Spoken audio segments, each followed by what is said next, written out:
Shalom, shalom. Shalom. We represent the church of Great Millstone here in Cleveland, Ohio. Before we begin, we want to give all praise, honor, and glory to Yahweh Bahashem, Yahweh Shai Bahashem, Rachakodash. double honors to our teachers, the head apostles and elders of Great Millstone, and the Kazakh Shalom to the hopeful elect.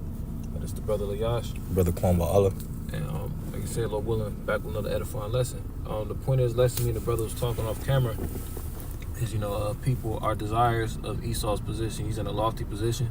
The scriptures say he doesn't, have worries like other men. We've been at the bottom for so long, and on top of being, proverbs and bywords and always putting money to a bag with holes in it, now people are starting to get desires. It's a further separation from, the elite to the bottom of the barrel. The elimination of the middle class has been a success. There is no middle class anymore. But we don't be desirous of what it takes to get that spot because we're desirous of the kingdom. So can we get that Psalms 37:1? This is Psalms 37:1. It says a Psalm of David. It says, "Fret not thyself because of evildoers." Neither. Go ahead, Salaki. Also it says, "Neither be thou envious against the workers of iniquity." Right. And you go into that word fret.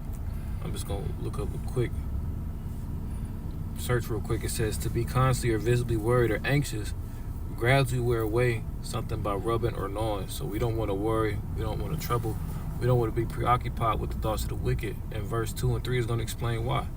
You can keep going up. Verse 2, it says, "For they shall soon be cut down like the grass, and wither as the green herb." Right, the scriptures tell us in the book of Joel that they should perish like they own dung. Like when you take a nasty shit and you flush, you're not looking for that turd. Like, damn, I remember that one from 03. I wish I can get it back. This motherfucker is gone.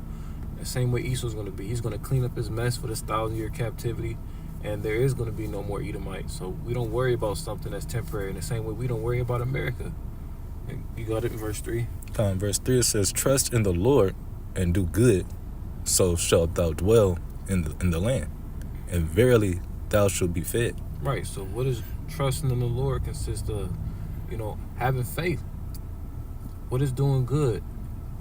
Following the law, statutes, and commandments to the best of your ability, because it all really boils down to two: not serving any other gods and treating your fellow Israelite like you would treat yourself. And part of the promises, part of our inheritance is that land, Jerusalem, the Holy Land. So that's the promise that we're looking forward to, in addition to the new covenant, not sinning again. We'll get that Psalms 23. This is Psalms chapter 23. Say verse 3. And verse 3, it says, "He restoreth my soul." Proverbs 23 and 3. Salakia. That was my fault. Proverbs 23 and 3, it says, "Be not desirous of his dainties." Right. So his delicacies, some of the things he has to offer right now in 2025, that would be money. He's going to come with that same mindset. You've been fucked up for so long. When the government come back, just like the elder Kapatazar said, he might offer you, the sea hip, And that's how they gonna come at, the 2/3 of you jakes, man. All right, the scriptures talk about how gift destroys the heart, and that's what that's gonna be, that gift, because you're not gonna be able to do nothing in today's society anyway with all the things you want and the desire of these victuals and stuff. All that's about to be taken away. We can keep reading until like 7. We can close out. And it says, Salakia, verse 4. No, reading on. Verse 3. Yeah, reading on in verse 3. It says, "For they are deceitful meat." Yep. So everything Esau has, it come with a twist. It's just like a wish from a genie. Like, I wish I could fly. This nigga bought me 10 tickets to fucking Spirit. Damn well I wanted wings. I had the ability to fly on my own. But in all seriousness, that's what Esau does. It's never just straight up. Verse 4. Verse 4, it says, "Labor not to be rich, cease from thy own wisdom." Right, don't take matters into your own hand. We're not working to be rich. What do the scriptures say?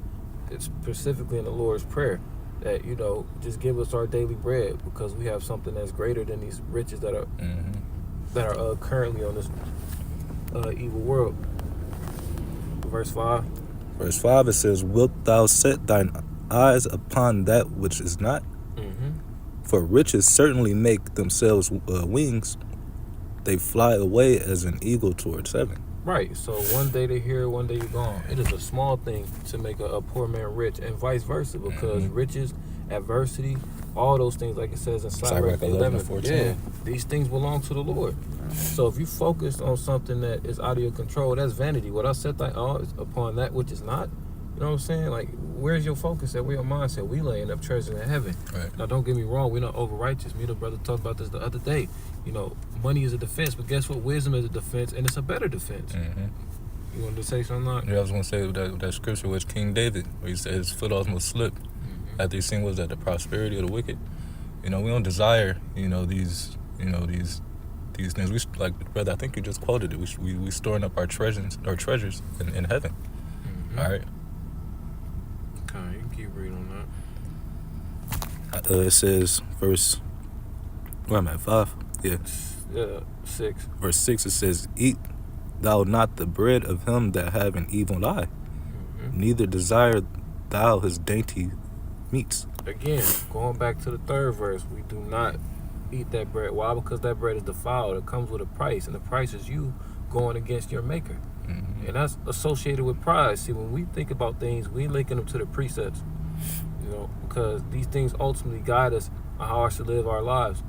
When you go into that word proverb, it's a wise saying or a maxim, and these are things that help us conduct ourselves, not only as men in the ministry, but men in the everyday world. Because say, for instance, we separated from the brotherhood for some odd reason, we still have the wisdom and the understanding inside us. We are those vessels that the scripture's talking about. You can keep going to 7. That's good. Okay. That's pretty much it.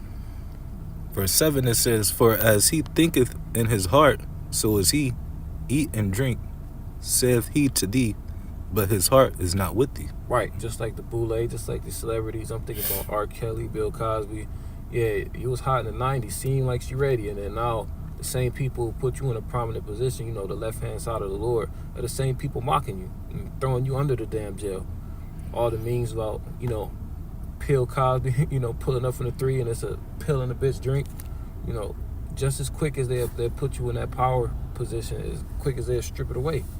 And the scriptures talk about, not trusting the wicked. And, basically he'll use you. The scriptures let us know these things. That's why when they try to incentivize you on taking the C-hip, just like they try to incentivize you on taking the jab, we know via the precepts that we're not supposed to trust this devil. And if he's offering you something, that means there's something wicked behind it. So did you have anything you wanted to add? So call light, how about you, shout out to Water for giving us the spirit to do this lesson. We're going to close up by giving all praise and glory to Yahweh Bashem, Yahweh Shai Bashem, Rachakodash.